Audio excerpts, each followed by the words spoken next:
Every profession to sustain and to excel, there is always a need to have some standard guidelines. So we as an optometrist, we also do have some standard guidelines. Thanks to OCI, it has collated some standard guidelines for us from some research articles and from textbooks. So that's what I'm going to present now to all of you. And these are the ones that we have been learning. These are the ones that has been taught to us.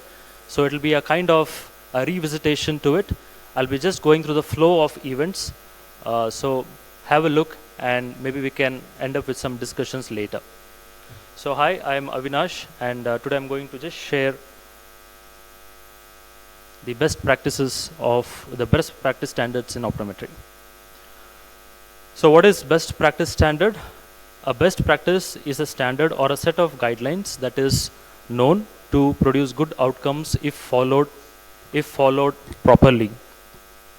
Best practices are related to how to carry out a task or to organize an event. Optometry profession is privileged to serve the eye care needs of the public and is entrusted to do so professionally and ethically. So this is where we come as an optometrist to serve ethically and professionally. So when a patient comes to us, what does the patient wants? What is the result of a complete eye examination? Which portion of the eye or the body there is a problem? Why is it causing that problem? And how it can be managed? And who are the right source of people or the right people who will manage it? And when should it be referred to our higher referral center? So the best practice standards in optometry can be again further subdivided into three. The guidelines for optometric eye examination, guidelines for developing a treatment plan, and general guidelines for good optometric practice. So I'll just go through this quickly. So the first one, the guidelines for optometric eye examination. So what is the objective of it? The objective is to obtain the specific information of the people or of the subject or of the patient who comes to us, to identify and access the problems, and to provide opportunities so that some kind of a rapport or some kind of a relationship is built between an optometrist and the patient. We know this. We start every optometric examination with a set of history.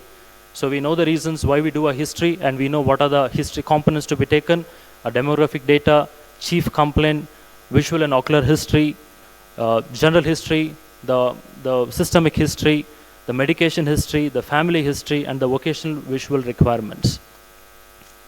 Visual acuity is quite very important because this is the starting step after the history that we start. Every patient who comes to us, a vision has to be taken. It's measured monocularly and binocularly. If the patient is wearing with glasses, without glasses, with contacts and without contacts, vision has to be taken.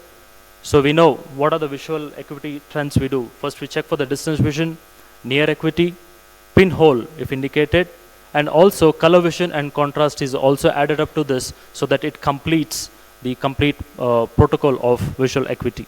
Next, refraction. It is the bread and butter for us. So if we are not thorough with refraction, it gives a sorry image to the community. So no matter what, we have to make an attempt to be strong in refraction. So how we become strong in refraction? You practice more, you do more. Each patient that we get is different. I might have done 10,000 refractions, but the next refraction which I'm doing, it may be something different. So I can't be proud that I have done 10,000, so I will be right in the next one. No. So each patient is different. So this is our bread and butter. So we have to be strong in this. So the procedures involved over here are objective measurements, if required. Cycloplegic refraction, usually we do it for the kids, and subjective measurement also has to be done. And then after this we go for the next set of examinations, that is ocular motility, binocular vision and accommodation. Yes, this is also a very important set of examinations that we do. We evaluate the ocular movements in the 9 cardinal directions, and we know that we have the recti muscles and the oblique muscles. So where we find some problem with the deviation of the eye or the alignment of the eye, it actually corresponds to some of these extraocular muscles. So that's very important.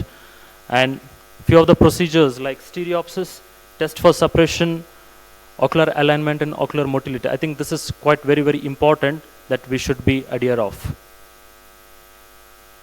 And following this cover test, cover uncover test, a set of ocular alignment test, Maddox rod, Von Graffi technique, though it's quite old now.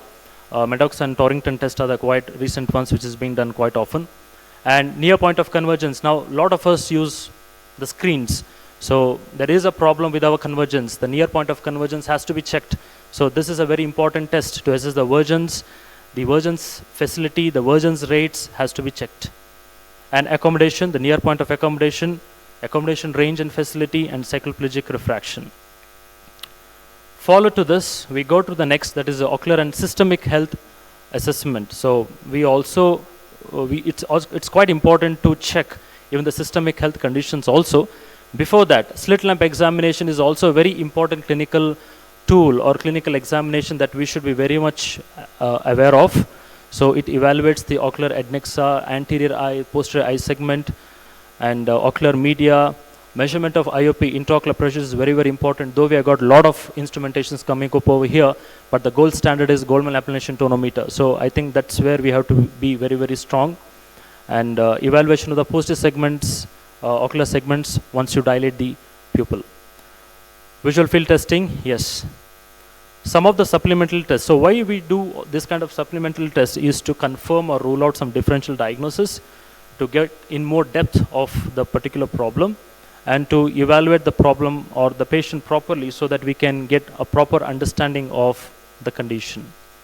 Here are some supplemental tests that we do regularly: keratometry, pachymetry, syringing or nasolacrimal duct evaluation, GLAD testing, dry eye assessment, corneal nerve assessment, ptosis evaluation, biometry, gonioscopy, fundus photography, and OCT. So this is about the flow of the events. Next, how do you develop a management plan? So first, to diagnose a condition of what that particular patient is having, consider some suitable treatment plan or options for him, and correlate with some systemic and ocular findings, and then discuss and come out with some management plan. So if you're planning for some management, it's always good to discuss with the patient, discuss with the patient party, and then you come up with some management plans. So document the diagnosis. It could be a tentative diagnosis or it could be a definite diagnosis. So when you do a thorough history, you will get a tentative diagnosis. But when you do all this kind of screenings and evaluations, you will get a confirmed definite diagnosis. So that has to be mentioned. And the prescriptions that you write, the glass prescriptions or the contact lens prescriptions that you write in a sheet of paper, it has to be very, very properly done. And understand the occupational needs of the people, and depending on that, prescribe. And confirm the relevant supplemental test according to the age of the patient. For example, if the patient is above 40 years of age, it's better to get an fields report done. It's better to get an visual fields done. It's better to an IOP test to be done. And if the patient is diabetic, then it's better to get a diabetic evaluation done. In the case of like dilate your eyes and check for the diabetic retinopathy signs in the retina. So depending on the patient, you need to take a call. Without a clear prescription, the information what you get couldn't be properly analyzed. So a proper prescription has to be maintained. It could be a spectacle prescription or it could be a contact lens prescription. Write it or print it clearly. Let there not be any confusion, because we often have this confusion. When we write an astigmatic correction, we always write a degree at the top, but that degree sometimes becomes a 0. So that's where that legibility or importance of writing a prescription is very, very required. And depending upon the patient, again, whether the patient wants to go for an anti-reflection coating or photochromatic lenses or polarized glasses, it depends upon the patient again. And miscellaneous information. So if person is doing more of some drilling work or more of kind of an exposed to UV rays, then some kind of protective devices has to be given. And these are some of the important things that we do when we do the dispensing.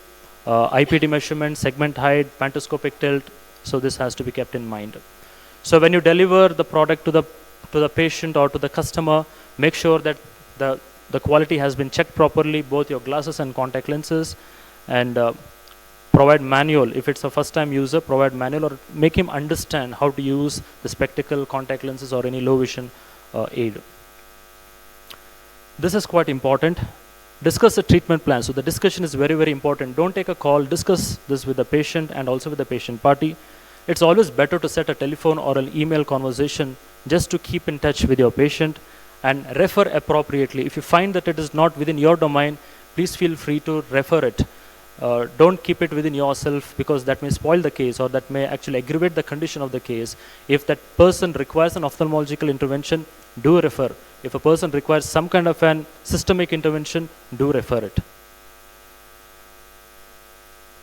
So again, discuss the condition and the management in detail, set up the next appointment plan, and see for some adherence from the patient, and refer if required. The third and final one, general guidelines for a good optometric practice. What are those? Be cordial and make them feel valued. Respect their time and respect your time. And respect and acknowledge the rights of the patient to seek another opinion and to choose whom to approach. So never stop them, respect them.